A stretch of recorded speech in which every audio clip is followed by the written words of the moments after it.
Welcome back students, आपका स्वागत है हमारी नई वीडियो में। वीडियो नहीं है पर चैप्टर पुराना है। हम इस चैप्टर के अंदर पढ़ रहे थे सत्ता की साझेदारी, पावर शेयरिंग के बारे में। हमने क्या देखा था कि पावर किसे कहते हैं and what is power sharing, है ना। सत्ता किसे कहते हैं और सत्ता की साझेदारी क्या है। उसके बाद हमने एक इंटरेस्टिंग टॉपिक देखा, किसका, श्रीलंका का। किसका देखा था? श्रीलंका, सॉरी हमने दूसरा टॉपिक देखा था बेल्जियम का। और बेल्जियम का हमने जब टॉपिक देखा तो हमने बेल्जियम के लिए देखा कि बेल्जियम ने कैसे समझदारी अपनाई।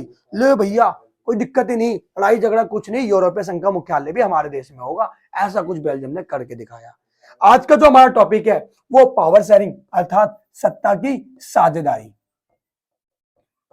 पार्ट तीसरा होने वाला है ये। और इस वीडियो के अंदर हम पढ़ने वाले हैं अबाउट श्रीलंका। जय श्री राम। नहीं, ठीक है, तो बातों पे आते हैं। श्री राम जी गए थे यहाँ पे, रावण की लंका थी, हम जानते हैं, रामायण हमने देखी। हनुमान जी बजरंग बली ने उनका साथ दिया, पूरी बाली से बाली और बाली और कहते अंगद की सेना गई। ठीक है, तो अब इसमें हमको वो सब नहीं पढ़ना, रामायण के बारे में नहीं पढ़ना। रामायण सबको देखनी चाहिए, एक बार जरूर देखें, लेकिन क्योंकि रामायण से हमें ये पता लगता है किस प्रकार असत्य से सत्य की विजय हुई, है ना। असत्य से असत्य पर सत्य की किस प्रकार विजय हुई, इस चीज के लिए हमें रामायण को देखना चाहिए। वो उससे पता लगता है कि अधर्म पर किस प्रकार धर्म की जीत होती है। तो रामायण को छोड़ के आ जाते हैं हम जय श्री राम को अभी हम थोड़ी देर के लिए अलविदा करते हैं। हालांकि राम तो हमारे सीने में है। अब हम आते हैं अपने टॉपिक पर, श्रीलंका। हमें श्रीलंका के एग्जाम्पल से यह पढ़ना है कि आखिर श्रीलंका के एग्जाम्पल से यह पढ़ना है कि सत्ता की साझेदारी अपनाने के क्या फायदे थे, ये हमने बेल्जियम में देखा। अब श्रीलंका ने क्या किया, तो इसमें हम नेगेटिव इंपैक्ट देखेंगे कि पावर शेयरिंग अगर नहीं होगी तो क्या होगा। तो अब देखते हैं हम सत्ता की साझेदारी का अगला पार्ट, जो हम श्रीलंका के ऊपर डिपेंड करते हैं। श्रीलंका की बात करें, अबाउट हरियाणा के समथिंग इसका एरिया होगा, पॉपुलेशन में अराउंड इतनी ही होगी। ठीक है, ये श्रीलंका की राजधानी कोलंबो थी। हाल ही में अभी एक नई राजधानी बनाई गई है, श्री जयवर्धने कोटे।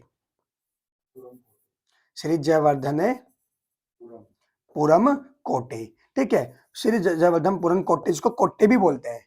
ये हालांकि लेजिस्लेटिव कैपिटल बोलते हैं इसको, अर्थात विधायी वाली राजधानी है, जहाँ पे सिर्फ नियम कानून बनाए जाते हैं। हमने 9th में पढ़ा था विधायी का, लेजिस्लेटिव। और इसकी जो इकोनॉमिकली या फिर क्या कहते हैं, इकोनॉमिकली वाली बोल दो और जुडिशियली वाली बोल दो, या इसके अलावा जो इसका मेन पार्ट है एग्जीक्यूटिव, वो कहाँ पे है? अभी भी कोलंबो में है। ठीक है, जस्ट बगल में यहीं पे है श्री जयवर्धने कोटे। ठीक है, तो राजधानी के बारे में हमें इतना नहीं पढ़ना। बेल्जियम की राजधानी हमें पता होनी चाहिए ब्रुसेल्स, पर श्रीलंका की चलेगी।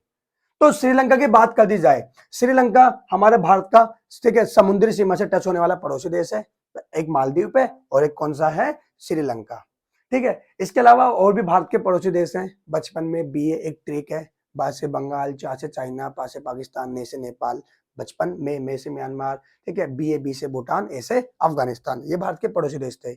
लेकिन ये जो देश है ये भारत की अंतरराष्ट्रीय जो तटीय क्षेत्र है, वहां से हमारे पड़ोसी देश है श्रीलंका और मालदीव। तो टॉपिक पे आते हैं, श्रीलंका ने क्या करा। श्रीलंका की अगर बात कर दी जाए, श्रीलंका 1948 में, कब? 1948 में स्वतंत्र हुआ, आजाद हुआ। जब ये स्वतंत्र आजाद हुआ था, इसकी बात कर दी जाए, जब श्रीलंका स्वतंत्र हुआ, आजाद हुआ, तो श्रीलंका के अंदर जो कंप्लीटली जो वहां की जनता जनार्दन थी, वो अराउंड 74% वो थे बुद्धिस्ट बोल दो, धर्म से वो बौद्ध थे। लेकिन हमें भाषा की बात करेंगे, क्योंकि श्रीलंका एक लिंगास्टिक स्टेट है, यानी कि श्रीलंका की एक भाषा है जो अनेक प्रकार की है। अनेक प्रकार की ना नहीं कह सकते, क्योंकि भारत के अकॉर्डिंग तो नहीं है, पर श्रीलंका में भाषाएं थी। तो भाषा की वहां की जो बनावट है वो थोड़ी ज्यादा है। तो श्रीलंका की बात कर दी जाए, तो श्रीलंका के अंदर अराउंड 74% जो पीपल है वो कौन सी लैंग्वेज बोलते हैं? वो वहां पे सिंगली लैंग्वेज बोलते हैं, सिंगली सिंहली, ठीक है, वो लैंग्वेज बोलते हैं। इंग्लिश में सिन्हल, ठीक है, Sinhala, singly language, Sinhala language speaker, Sinhala speaker है अराउंड 74%, जो मोस्टली क्या है? बुद्धिस्ट है। यह बुद्धिज्म उनका रिलीजन है। भगवान गौतम बुद्ध, ठीक है, गौतम बुद्ध भगवान नहीं है, वो उनकी विचारधारा, याद रखना। कभी अगर कोई भगवान कहे गौतम बुद्ध को, तो वो भगवान नहीं है, वो एक विचारधारा है। वो लोगों की एक विचारधारा है जो अपने आप को पॉजिटिविटी में रखती है, शांति बनाए रखती है। तो टॉपिक पे आते हैं हम। टॉपिक हमारा है कि अराउंड 74% जो पीपल हैं वो सिंगली सिनाला लैंग्वेज बोलते हैं, जिनका धर्म बुद्धिज्म है, बुद्ध धर्म को अपनाया हुआ है।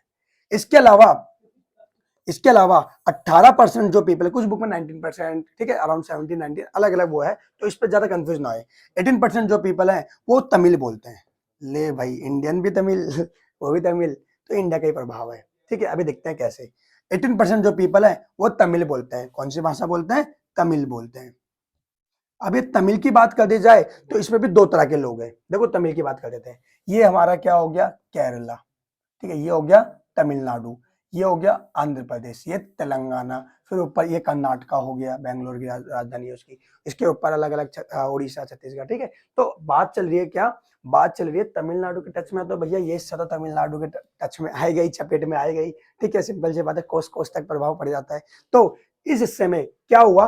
तमिल पीपल रहते थे, तमिल भाषी लोग, जो मेनली कौन है? या तो वो हिंदू है या फिर वो मुस्लिम है, दोनों तरह के हैं, हिंदू भी एंड मुस्लिम। इसके अलावा अराउंड 7% जो पीपल है वो क्रिश्चियनिटी है, जो दोनों लैंग्वेज बोलते हैं। वो तमिल भी बोलते हैं और सिंगली भी बोलते हैं। दोबारा सुनना, बहुत थोड़ा थोड़ा कॉम्प्लेक्स है।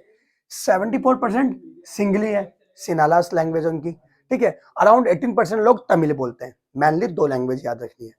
सिंगली है जो बुद्धिज्म, बुद्ध धर्म को अपना रखा है, जबकि तमिल लोग हैं वो हिंदू भी एंड मुस्लिम है। इसके अलावा जो क्रिश्चियन है, जो क्रिश्चियन है, क्रिश्चियनिटी है, ठीक है, क्योंकि अंग्रेजों का प्रभाव तो हो गई, तो अराउंड क्रिश्चियनिटी की बात कर दी जाए तो वो अराउंड 7-8% है जो तमिल भी बोलते हैं एंड सिनालिस भी है, मतलब सिंगली लैंग्वेज भी बोलते हैं। पर हमें याद ये रखनी है कौन कौन सी, सिंगली और तमिल।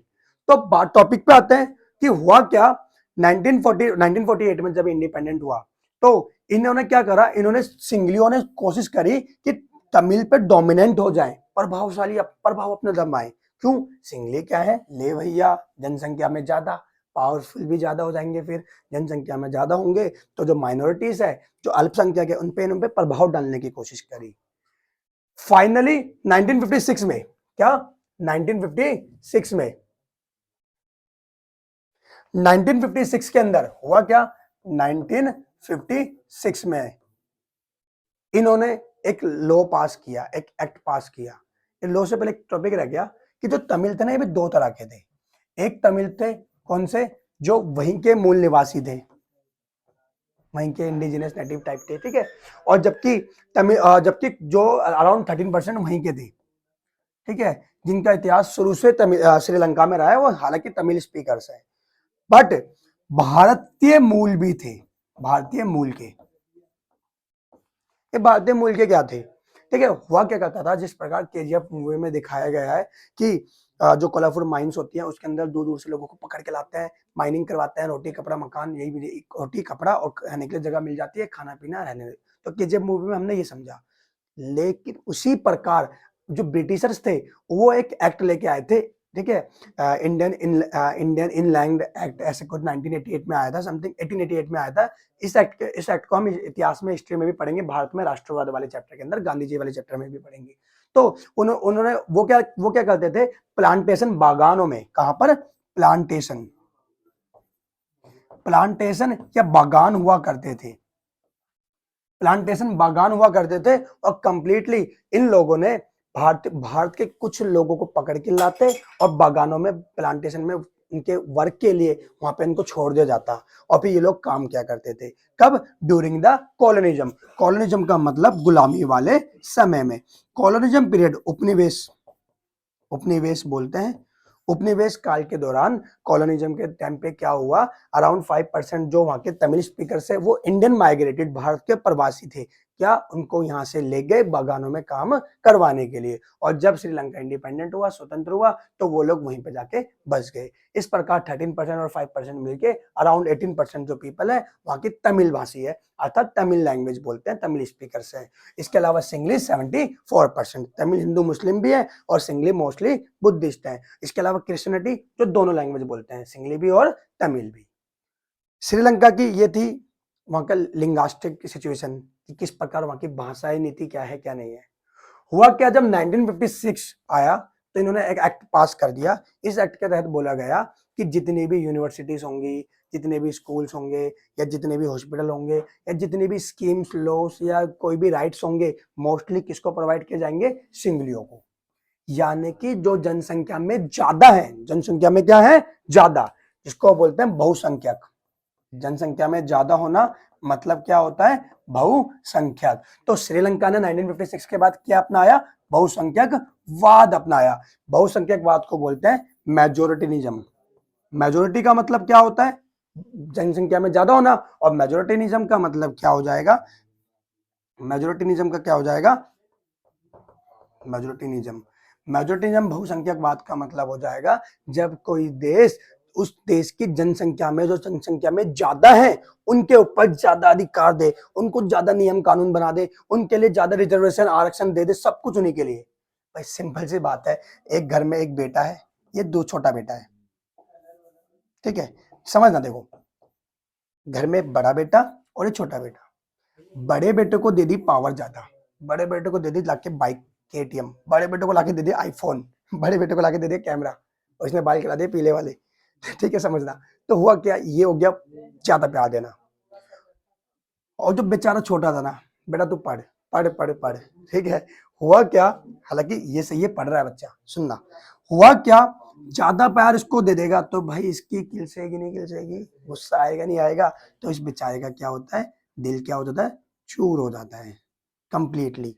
और ये बंदा फिर गुस्सा हो जाएगा, फिर ये कुछ गलत कदम भी ले सकता है, या आने वाले टाइम पे क्या हो सकता है? कंप्लीटली अपने भाई के प्रति, अपने घर वालों के प्रति इसका गुस्सा आता रहेगा।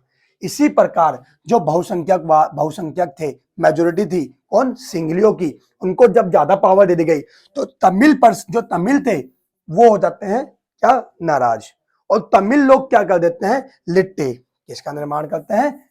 लिट्टे फॉर्मेट करते हैं। ये लिट्टे क्या है? LTTE। व्हाट इज लिट्टे? ठीक है, शॉर्ट फॉर्म लिट्टे बोलते हैं, LTTE। ठीक है, liberation tiger of Tamil, liberation tiger of Tamil Eelam. मतलब श्रीलंका के अंदर जब सिंगलियों को 1956 के बाद ज्यादा अधिकार दे दी गई, ज्यादा पावर दे दी गई, तो हुआ क्या? जो जो तमिल भाषी लोग थे, तमिल स्पीकर थे, वो हो गए अग्रेसिव, गुस्सा। क्या भाई, हमें क्यों नहीं दे रहे पावर? हमें क्यों नहीं दी? है ना, सिंगलियों को क्यों दे दी? बुद्धिस्ट लोगों को ज्यादा क्यों दे दी? हम भी हिंदू मुस्लिम है, और हम भी देश की जनसंख्या है, हम भी देश की जनता है, हमें भी ज्यादा पावर मिलनी चाहिए। हमें पावर ज्यादा नहीं, इक्वली तो पावर मिलनी चाहिए, ताकि हम अपना विकास कर सके, डेवलपमेंट कर सके, हमें भी अपने राइट्स मिलने चाहिए। जब इनको ऐसा नहीं हुआ तो इन्होंने क्या करा? लिट्टे फॉर्मेशन किया, लिबरेशन टाइगर ऑफ तमिल, यानी कि इन्होंने दो चीजों की मांग करी, बड़ी बड़ी। कितने? दो। पहली चीज की मांग करी, क्या तो आप इस शिष्य को एक अलग देश बना दो, तमिल भाषाओं का अलग देश, अलग पावर, अलग सब कुछ, ठीक है? या फिर क्या करो, हमें राइट्स इक्वल दे दो, बराबरी कर दो। पर सिंगली भी भाई क्यों? पावर जब हमको मिल रही है, भाई सिंपल सी बात है, मुझे लड्डू खाने को मिल रहा है तो मैं किसी और को क्यों दूं? है ना, समझ रहे हो ना? हमें लड्डू खाने को मिल रहा है, हम क्यों किसी को दो? लपेट लेंगे, चार होंगे तो चारों लपेटेंगे, चाहे पेट खराब हो जाए, दस्त हो जाए, ठीक है? तो हुआ क्या? लिबरेशन टाइगर ऑफ तमिल ने इतनी आवाज उठाई, इतनी आवाज उठाई कि देश के अंदर एक तनाव, टेंशन उमड़ी। और हुआ क्या? सिंगली लोग और तमिल लोग आपस में भिड़ गए, ले भैया, यहां से भी, यहां से टक्कर हुई और धड़ाम। और जब टक्कर होती है तो दोनों की तरफ से नुकसान होता है, इधर से भी और इधर से भी। तो हुआ क्या? तमिल और सिंगली लोगों के बीच में टेंशन पनपी, और एक इस कंडीशन ने किसका निर्माण कर लिया? Civil war. इस सिविल वार क्या होता है? गृह युद्ध। गृह युद्ध, सिविल वार मीन्स देश की जनता आपस में भिड़ जाती है, ठीक है? देश की जो जो जो पॉपुलेशन है, एक कम्युनिटी कौन थी? सिंगली। एक कम्युनिटी कौन है? एक कम्युनिटी है हमारी तमिल्स। ये लोग आपस में मिल चुके, आपस में अब डिस्प्यूट हो चुका है इनके बीच में, किसको लेके? पावर को लेके। क्योंकि जो पावर थी कंप्लीटली उसका शेयर नहीं हुआ, पावर थी कंप्लीटली 1956 के बाद सिंगली स्पीकर, सिंगली भाषी लोगों को, सिनेलिस स्पीकर्स को दे दी गई, जिसकी वजह से तमिल थे वो क्या हो गए? वो एग्रेसिव हो गए, और उन्होंने लिट्टे फॉर्मेशन किया, अलग देश, या फिर क्या करा? अपने इक्वल राइट्स की मांग करी, जिसकी वजह से देश के अंदर सिविल वार हो गए, टेंशन उठी और सिविल वार, दंगे फसाद हुए। जिस प्रकार हमारे देश में समय समय पे दंगे फसाद होते रहते हैं, वहां पे बहुत बड़ा युद्ध हुआ, जिसको बोलते हैं गृह युद्ध। देश की जनसंख्या आपस में लड़ रही है, और जब देश की जनसंख्या आपस में लड़ती है तो देश दोनों तरफ से नुकसान होता है और देश का भी नुकसान होता है, पब्लिक प्रॉपर्टी का नुकसान होता है। और इस चीज़ को हम देख सकते हैं, श्रीलंका की आज स्थिति को उठा के देखिए, इतना डेप्थ हो रखा है, इतना कर्जा हो रखा है। क्यों? इतिहास गवाह है। इतिहास क्या है? सिविल वार का गवाह है, क्योंकि सिविल वार हुआ। तो हमने क्या देखा, श्रीलंका के अंदर पावर शेयरिंग नहीं हुई, सत्ता की साझेदारी नहीं हुई, सत्ता को एक जगह पे केंद्रित करने की कोशिश की गई। एक जगह कौन सी थी? वो सिंगली के। इन्होंने तमिल को कोई पावर का शेयर नहीं दिया, जिसकी वजह से वहां पे गहरा युद्ध हुआ। और गहरा युद्ध हुआ तो आप श्रीलंका की आज के टाइम पे हालत देख सकते हो। जो हालत कभी बजरंगबली हनुमान जी ने भी नहीं की थी लंका को जलाने के बाद, ठीक है। हालांकि वो समय अलग था, उससे उस जैसी हालत इस समय श्रीलंका की हो रही है। क्यों? क्योंकि इसका प्रभाव है आज भी, सिविल वार, गृह युद्ध, बहुत नुकसान होने को मिला। तो हम टॉपिक पे आते हैं कि सत्ता की साझेदारी थी, उसका हमने पॉजिटिव देखा बेल्जियम, और उसका नेगेटिव एग्जांपल देख लिया श्रीलंका। तो पॉजिटिव के अंदर हमने देखा कि श्रीलंका है कंप्लीटली, सॉरी नेगेटिव के अंदर हमने देखा श्रीलंका है कंप्लीटली गृह युद्ध की वजह से, सिविल वार की वजह से बेकार हो गया, डेवलप नहीं है, बहुत पीछे है। और जबकि बेल्जियम था, उसने अपनी समझदारी अपनाई, अकोमोडेशन की इसने, और 4 प्रकार के रिफॉर्म्स किए। और आज के टाइम पे बेल्जियम का हम देख सकते हैं यूरोपियन यूनियन का मुख्यालय भी वहीं पे है, ब्रुसेल्स उसकी राजधानी में। तो टॉपिक का एंड करते हैं। तो चैप्टर नंबर 1 हमारा वैसे तो कंप्लीट हो चुका है, और जो इसका लास्ट टॉपिक है वो चैप्टर नंबर 2 में हम पढ़ेंगे। तो जब तक के लिए अलविदा, ठीक है। टॉपिक खत्म, चैप्टर भी खत्म। मिलते हैं आपसे अगली वीडियो में। जब तक के लिए जय हिंद, जय भारत।